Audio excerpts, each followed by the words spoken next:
தெய்வம் தந்த வீடு வீதி இருக்கு.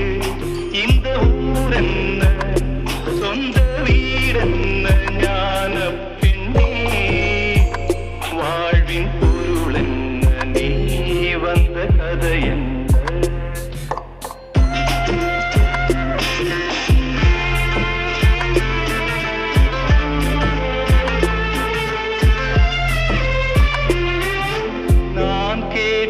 தாய் தந்தை படைத்தார்.